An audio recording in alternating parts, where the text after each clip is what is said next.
E aí, Atômicos, tudo bem? Você sabe o que é criatividade? Será que você se considera uma pessoa criativa? Será que a criatividade ela nasce ao ser humano, inerente a ele? Ou tem pessoas que nascem mais criativas e outras pessoas que não nascem tão criativas? Não se esqueça de se inscrever no canal, dar joinha, que isso é importantíssimo pra gente. Não se esqueça de ouvir nossos podcasts, eles estão incríveis, com várias pessoas de áreas distintas, as várias áreas que o design tem, até pra você entender um pouco o que é design, o que o design faz. Não se esqueça de se inscrever no canal, hein? Roda a vinheta.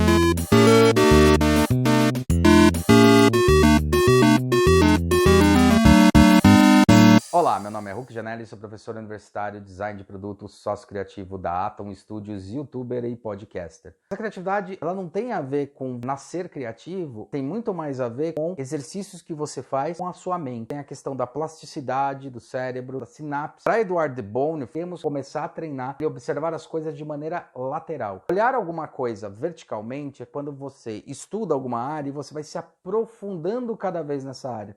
Você se aprofunda tanto nessa área que você sabe detalhes mínimos, detalhes que você acaba conseguindo discutir somente com outras pessoas que estão no mesmo nível e na sua área. Engessamento, que é quando você fica muito focado na sua área. Você acaba observando todas as soluções de problemas através dessa única ótica. O que Edward de Bono tenta colocar é de quais são possíveis soluções para os problemas ou para as coisas que eu estou discutindo, não olhando só a minha verticalidade, mas olhando a minha horizontalidade, né? O que ele chama de lateral thinking. Eu observar o problema não só que eu estudei, mas a solução que os outros estudaram e o que tem à minha volta. Como Steve Johnson coloca muito bem no livro De Onde Vêm as Boas Ideias. Cada pessoa tem uma parte de uma ideia. Como a gente pode solucionar problemas é quando a gente choca duas ideias. Faz com que eu tenha uma solução. O que ele chama, inclusive, de palpite lento. Um exemplo excelente que ele dá, no iluminismo, os cafés parisienses eram lotados de grandes pensadores da época, se juntavam, conectavam, encontravam nesses cafés. E nessas trocas de ideias existiam soluções diversas. É exatamente sobre esse poder dessas conexões, essa capacidade de interação que a internet vem com tudo, que Clay Shirk no livro Lá Vem Todo Mundo mostra muito bem quão é potente, quão é importante essas conexões. E que, ao contrário do que muitos pensassem, quando você joga um problema para várias pessoas solucionarem ou joga um problema na rede, é muito mais fácil você ter ideias criativas e ter soluções criativas de maneiras muito mais rápidas. Então, o que a gente fala muito sobre a criatividade e a inovação, ela está conectada sim, você entender o mundo que te rodeia, o como você conecta as coisas. O educador Sir Ken Robinson,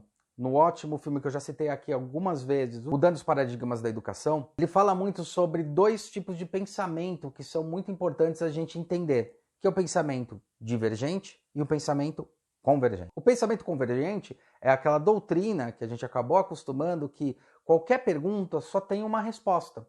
Existe somente uma resposta para uma pergunta que é feita. Quando de fato não existe apenas uma resposta. Existe uma possibilidade, existem várias possibilidades, o que ele chama de pensamento divergente. O pensamento convergente é quando eu converjo algo para um pensamento só, parece que só tem uma solução. O divergente é pensar em inúmeras soluções para uma mesma pergunta. Foi justamente nesse pensamento divergente que um dos maiores físicos, Albert Einstein, conseguiu propor que, de fato, talvez o tempo fosse flexível. E dessa maneira ele cria o conceito da teoria da relatividade.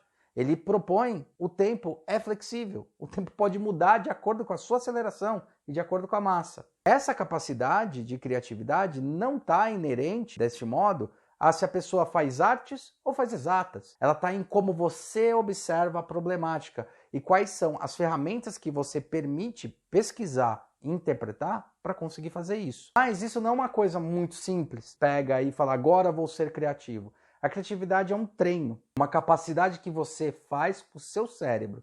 E ele tem a ver com dois fatores importantes, que é o fator de você entender quem é você e o fator de entender como funciona o cérebro. O fato de quem é você, cada pessoa tem a sua atitude, o seu gosto, o seu gênero e as suas escolhas. E entender o que você pensa e como você pensa é fundamental para você começar a fazer as quebras de preconceitos. O que seriam preconceitos? Ah não, isso aqui só tem esse jeito de solucionar. Então você entender muito bem como você pensa e de que maneira você age, ajuda muito na sua investida para uma área mais criativa.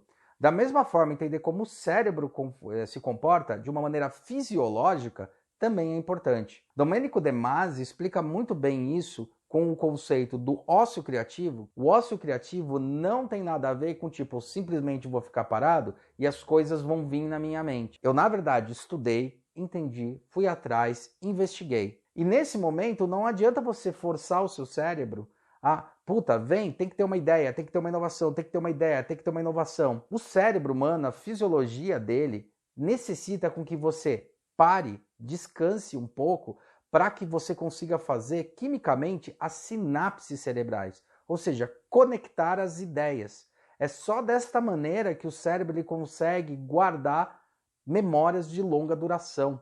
E é nesse período em que você deixa o seu cérebro descansando é que acontecem as sinapses e você consegue fazer as conexões. Não adianta somente você querer ter uma boa ideia.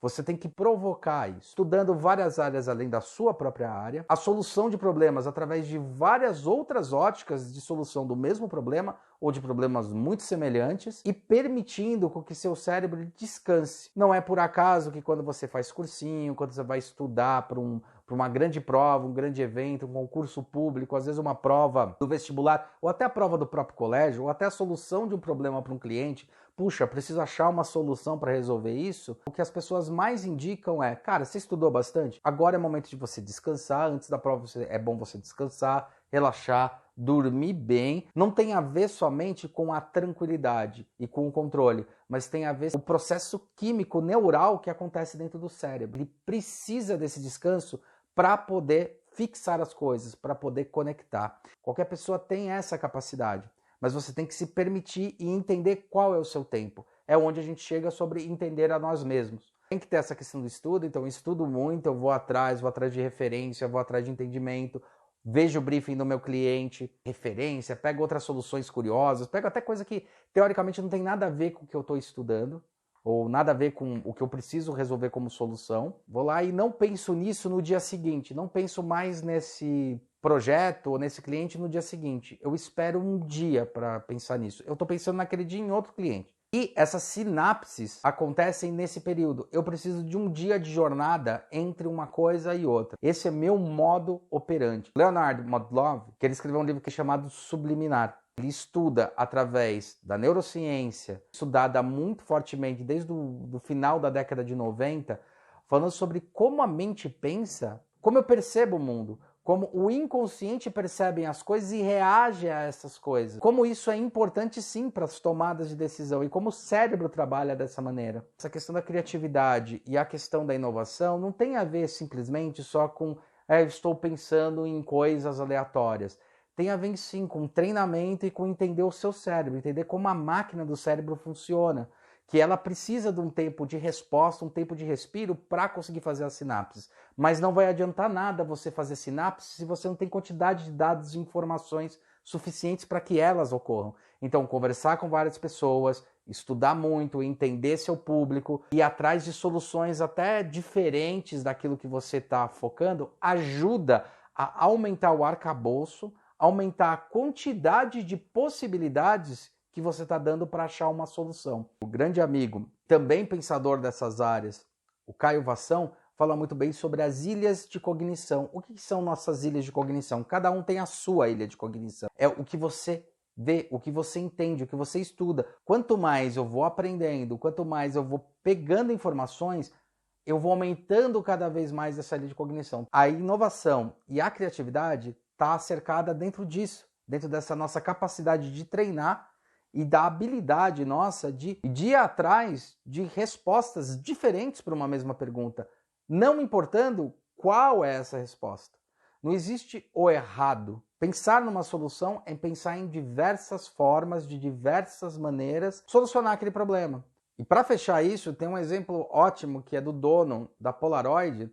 Como é que ele teve a ideia da foto revelada na hora? Eu tô falando da Polaroid década de 80, que a foto revelava na hora, né? Foi a filha dele que provocou ele. Falou, pai, e se a gente tivesse a foto que saísse na hora? O primeiro pensamento dele foi, pensamento infantil, né? Criança, pensar nisso. Mas ele ficou se coçando. Esse é o ponto. A criatividade está enquanto você se coça. Enquanto você se provoca para falar, tá, como é que eu chegaria numa solução? Será que tem? Foi isso que ele fez. Como é que eu chegaria numa solução de ter a foto revelada na hora? No primeiro momento parece uma ideia absurda.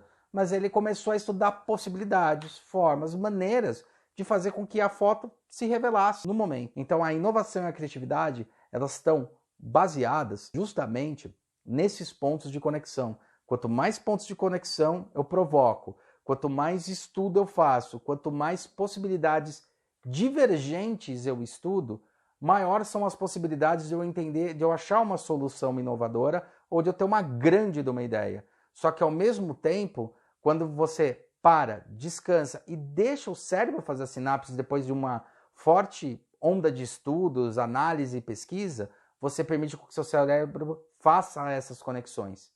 Então, não tem a ver só com coisas filosóficas, mas tem a ver com a percepção do mundo do ser humano, com a fisiologia do cérebro, com a psicologia de como a gente percebe e de que maneira a gente age perante a problemas para poder achar soluções. Bom, espero que vocês tenham gostado desse vídeo. Não se esqueça de dar joinha, que isso é importante para a gente. Se inscreve no canal e não esqueça de dar uma olhada lá no nosso Atomcast e até a próxima.